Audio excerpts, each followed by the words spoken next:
विनोद जी, दो चीजें निकल कर आई हैं अभी। एक तो ये कि जो इजराइल ने कमिट कर दिया है अपने आप को कि ये तो हम करेंगे, हमास को जड़ से खत्म करेंगे, एक। और दूसरा ये कि जो अंतर्राष्ट्रीय बिरादरी इजराइल को चेता रही है, वो दरअसल एक नाटक है, लिप सर्विस है। इजराइल को वो जो करना चाहता है वो करने देंगे। आपको लगता है कि ये दोनों स्थितियां इसी रूप में हैं, या आपको लगता है कि ये एक नई गुंजाइश भी पैदा कर रही है? अब गुंजाइश के लिए तो क्रिस्टल बॉल की जरूरत होगी ये बताने के लिए कि आगे क्या होगा। लेकिन बदकिस्मती आज के दिन ये है कि जिस तरह से बेंजामिन नेतन्याहू अपनी डोमेस्टिक पॉलिटिक्स में फंसे हुए थे और जिस तरह से उनको अल्ट्रा राइट विंग के साथ मिलकर सरकार बनानी पड़ी, बेंजामिन नेतन्याहू दबाव में है, वो एक फंसा हुआ नेता है। He needed a war to get out of the situation, और हमास ने लड़ाई दे दी उनको। अब ये हमास ने किसकी शय पे लड़ाई दी, और हमास के पास इतनी इंटेलिजेंस कैसे आ गई इजरायली इलाकों के बारे में, जो कि उनकी गाजा के साथ लगते हुए एनक्लेव्स हैं। गाजा खुद एक गिरफ्तार एनक्लेव है, बैरिकेडेड है इजराइल के द्वारा, एक तरफ से इजिप्ट के द्वारा कोस्टल एनक्लेव है वो। और वहां के लोगों के ऊपर जो मुसीबतें बरसी है इतने बरस, उस पर कभी किसी ने तवज्जो दी क्या? कोई ये पूछता है कि मोहम्मद अब्बास जो है वो आज के दिन हमास का नाम क्यों हटा रहा है? उसके कारण क्या है, मुख्य कारण क्या है? उसका पूरा पूरा जिम्मेवार जो मैं समझता हूं वेस्टर्न पावर्स हैं, और उनकी जो पेटनेज है ज़ायनिस्ट रिजीम की। देखिए, ऐसा है कि आज के दिन जो गाजा में हो रहा है, two wrongs don't make a right. Hamas ने बहुत ही खराब और हॉरेंडस डिसीजन लेकर घुसकर वहां पर सिविलियंस को, इनोसेंट लोगों को मारा, उनको किडनैप करके अपने साथ ले आए, और उन्होंने सोचा कि ये बार्गेनिंग चिप होगी उनके पास इजराइल के साथ। लेकिन इजराइल में जो आज के दिन काबिज सरकार है, वो कोई भी कंसेशन देती हुई नजर नहीं आ सकती, क्योंकि जो पूरी की पूरी लड़ाई है और जो शुरू में दावेदारी थी, उसका जो मकसद है वही डिफीट हो जाएगा। दूसरी बात, किसी ने तवज्जो नहीं दी, और किसी अखबार में मैंने छपा हुआ नहीं देखा। वेस्टर्न प्रेस भी मैंने छांट ली खूब, मुझे नहीं पता चला। लेकिन जो मीटिंग एंटनी ब्लिंकन की हुई प्रेसिडेंट सीसी के साथ इजिप्ट के, उसमें जो दो टूक सीसी ने उनको सुनाया, किसी ने उसको रिपोर्ट नहीं किया। सिर्फ बाय सम चांस मैं अल जजीरा देख रहा था, और वो मीटिंग लाइव दिखा रहे थे, उसकी ट्रांसलेशन सुना रहे थे। और उसमें क्या सीसी बोल रहे थे? सीसी ने बोला कि जो हुआ है वो गलत हुआ है, हमास ने जो किया है वो गलत हुआ है।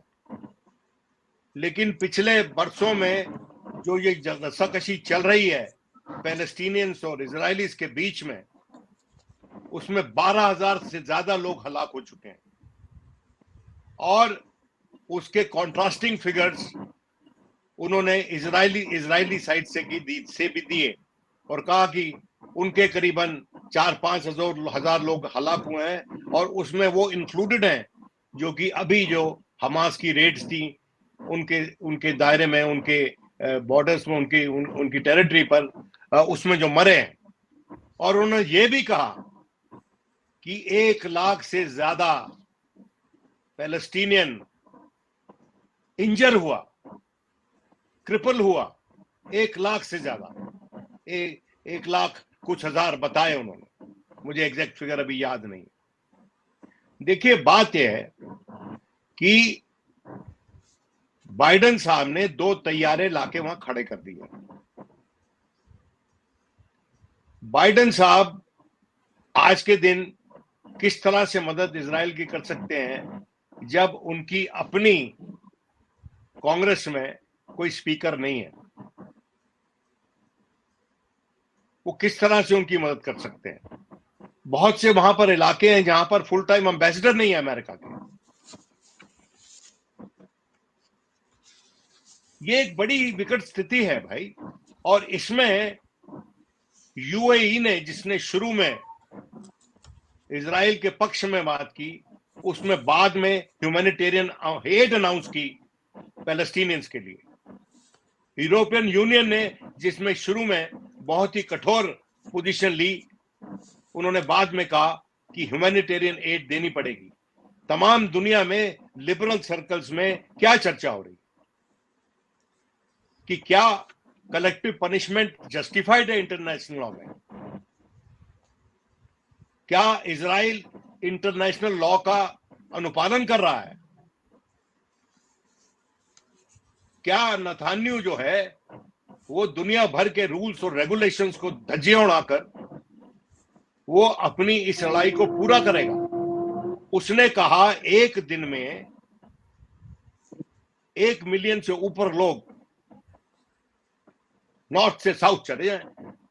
सेफ जोन है, कहता वो सेफ जोन होगा। वो पानी बंद किया हुआ है, इलेक्ट्रिसिटी बंद की हुई है, खाना पीना बंद किया हुआ है।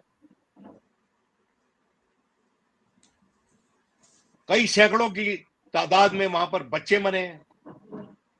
देखिए, बात यह है कि इजराइल बदकिस्मती से मुझे ये कहना पड़ेगा कि अपने डोमेस्टिक संदर्भ में, कि एक तंजीम जो एक जमाने में हिटलर से इंस्पिरेशन लेती थी, आज के दिन उस पाले में खड़ी हुई है जो हिटलर के सताए हुए लोग हैं। और शुरू में जो पोजीशन हमने ली वो क्या थी? वो कोई नुआंस पोजीशन नहीं थी। हमारी अपनी एक्सटर्नल अफेयर्स मिनिस्ट्री को बाद में उस पोजीशन को बैलेंस करना पड़ा। कारण क्या है? कारण यह है कि इस ऐसी लड़ाई में, जो इतनी उलझी हुई लड़ाई हो, उसमें जो पहली स्टेटमेंट, और एम्बेसडर साहब यहां बैठे हैं, वो एक कंसिडर्ड स्टेटमेंट होनी चाहिए, थॉट थ्रू स्टेटमेंट होनी चाहिए। देखिए, डिप्लोमेसी में यारी दोस्ती नहीं चलती, डिप्लोमेसी में दरियादिली नहीं चलती। डिप्लोमेसी में सिर्फ एक चीज सर्वोपरि होती है, नेशनल इंटरेस्ट और आपका वर्ल्ड व्यू। और हमारा वर्ल्ड व्यू महात्मा गांधी के जमाने से, अंबेडकर के जमाने से ये रहा है कि उस खित्ते में, उस पट्टी में जहां पर पैलेस्टीनियंस थे, वहां पर इजरायलीज को ना बसाया जाए। लेकिन इसलिए बसाया गया और इसलिए उनकी मदद की गई कि ऑटोमन एम्पायर के खिलाफ ज़ायनिस्ट की जरूरत थी। और उसके साथ साथ जब वो तकसीम हुआ मुल्क, तो वो जो वहां जो कॉलोनियल पावर जिसको मैंडेट मिला, वो ब्रिटेन था। और आपको याद है, ये 48 की बात है, 47 में एक तकसीम हुआ था, एक साउथ एशिया में हमारा साउथ एशिया तकसीम हुआ था, और उसके बाद ये पैलेस्टीनियन, जो पैलेस्टीन जिसको बोलते हैं, जो आज के दिन इजराइल भी कहा जाता है, वो तकसीम हुआ। और तकसीम जब हुए, और तकसीम होने के बाद जो छोटी छोटी जगहें दे दी गई पैलेस्टीनियंस को, गाजा में दे दी गई और साउथ बैंक में दे दी गई, वो जो उसके बाद जो जेरूसलम की जो तकसीम हुआ कि भाई ईस्टर्न जेरूसलम में ये लोगों का हुकूक रहेगा और वेस्टर्न में उधर रहेगा। देखिए, ये जो जगह है, ये 3 फेथ्स की कॉन्फ्लुएंस है, क्रिश्चियनिटी, इस्लाम और जुदाइज्म। और इसलिए ये सुपर सेंसिटिव जगह है। और इसको अगर अमेरिका और यूरोप ने डेफ्टली हैंडल नहीं किया, तो वो जल्दी से जल्दी ये देखेंगे कि सऊदी अरेबिया, जिसकी पोजीशन आज के दिन बहुत ही बैलेंस्ड पोजीशन है और उन्होंने बिल्कुल एक तरह से थोड़ी सी टिल्टेड टुवर्ड्स पैलेस्टाइन हो गई है। फिर देखना है कि लेबनान, सीरिया, जॉर्डन, इन सब की क्या पोजीशन रहेगी, इजिप्ट की क्या पोजीशन रहेगी। देखिए, यूनाइटेड किंगडम तो उनके यहाँ जो माइग्रेंट्स आ रहे हैं उनको रवांडा भेजने की बात करता है और आज के दिन कह रहा है कि इजिप्ट को ले लेने चाहिए ये शरणार्थी। ये दोहरी मापदंड नहीं चलता दुनिया में आज के दिन।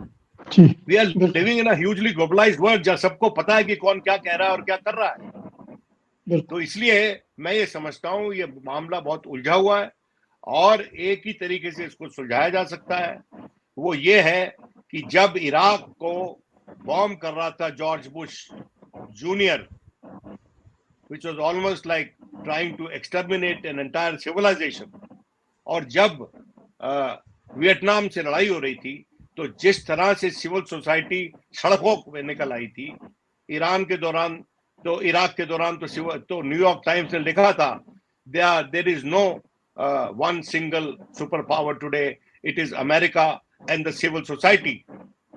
और ये आप देखेंगे कि अगर इसको सुलझाया नहीं उन्होंने तो you would see that these advanced countries and the civil society उनको लेने के देने पड़ेंगे, क्योंकि इस्लाम is spread all over the world और आज के दिन जहां इस्लाम है वहां बहुत से खनिज पदार्थ हैं, वहां बहुत सी ऐसी चीजें हैं जिसकी दुनिया को जरूरत है।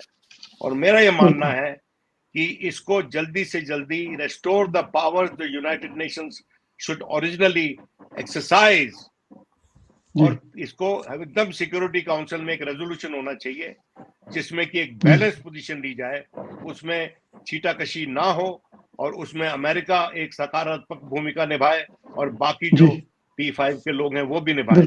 ये ऐसा होगा या नहीं होगा ये ईश्वर जानता है। सत्य हिंदी का ऐप डाउनलोड करें गूगल प्ले स्टोर पर।